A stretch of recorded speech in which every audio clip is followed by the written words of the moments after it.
In the last couple of videos, we've talked about some advanced variables and specifically objects. And in this video, I want to talk about the new and this keyword and how they are associated with objects to create special types of objects. So let's just create a function that allows us to create a user object. We'll just call this function here, create user. And this is going to take in the name of the user that we want to create. And let's also take in an age. And all this is going to do is going to return a new object, and this object is going to have a name and an age. Now, if we just say create user, and we pass in a name, for example, Kyle, we pass in an age 25, we can just set this to a variable, and then we can come down here and log out that variable. Now, if we save, you can see age is 25 and name is Kyle. If I change this to, for example, Sally, you can now see the name is Sally and the age is 25. So we've created a function that allows us to create a user object. Now in JavaScript, there's a different way that you can actually create objects, especially if you want to repeatedly create an object that follows a similar format. For example, we're creating a user. This is like our type of object, and it kind of follows this format where it always takes a name and an age. And then here it's going to give us an object that has a name and an age property. We could even put in something else inside of here, like human is true, because all of these users are humans. So now you can see that human true is being set there as well. So we're creating an object that has all of these different properties, and every time we want to create a user over and over again. And you can do that this way. That's going to work 100% fine. There are absolutely no issues with doing this. But inside of JavaScript, you can also create objects by using the new keyword. And to show you how this works, we're going to be talking a little bit about dates, because to create a date in JavaScript, you don't do create date and then pass in information. You type in the word new, put a space, and then you put date. And this is a capitalized date here. That's really important. You must have this as a capital D, and new is all lowercase.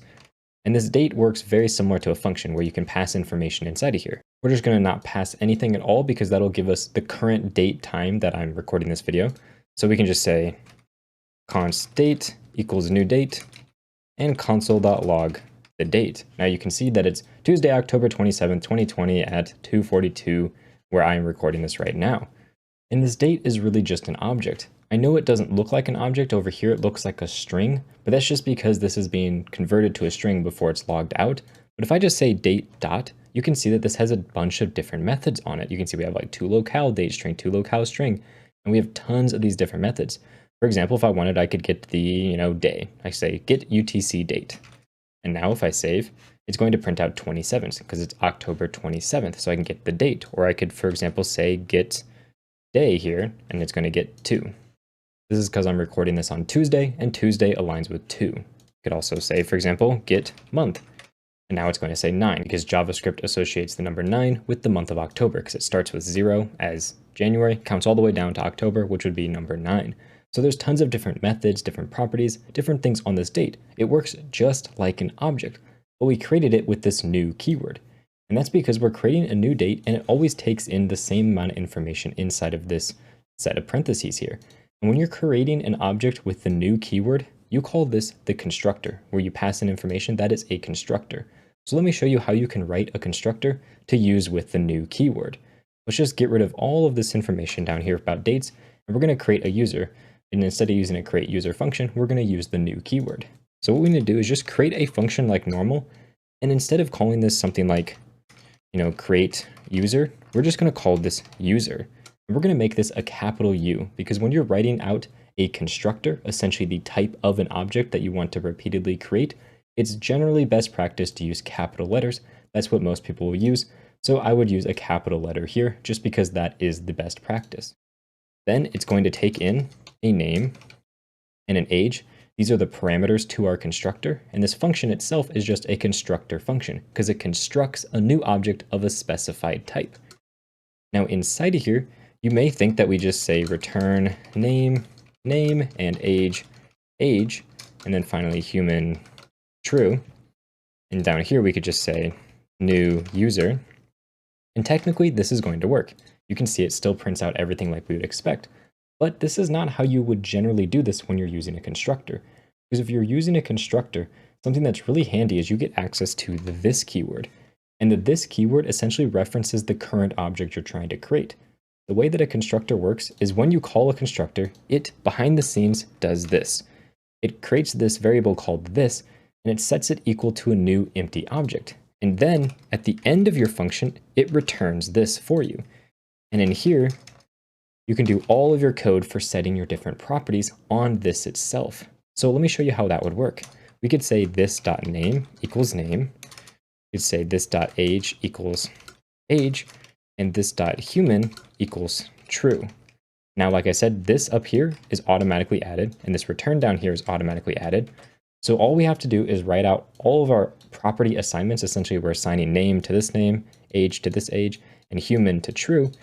And now when we save, you can see we get the exact same thing being printed out over here. But one thing you'll notice that's interesting is it says user here now, because this object has a type of user, because that's what we named our constructor function.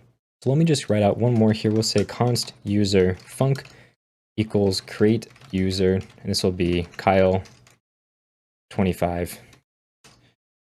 And we're going to log out that user func down here.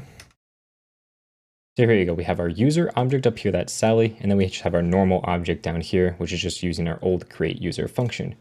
And really the only difference between these, they both do the exact same thing. They both function in the exact same way. For example, we could say user.name and user.name on both of these, and they're both going to work exactly the same. There are really no differences in the code between how these different things work, except for that this now has a type of user as defined here, which you can see inside of the console, which is really nice, where you can know what your objects are actually representing. That's really helpful.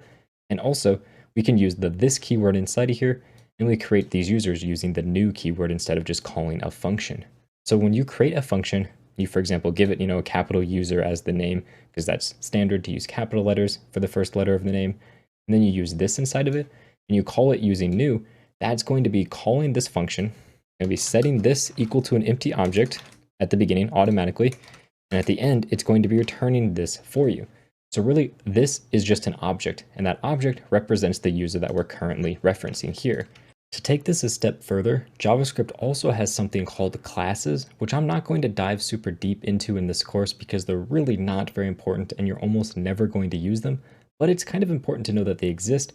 So you can also write these constructor functions in a class format, and generally it makes things a little bit cleaner to work with, especially when you're dealing with functions. So I'll show you how to do that as well.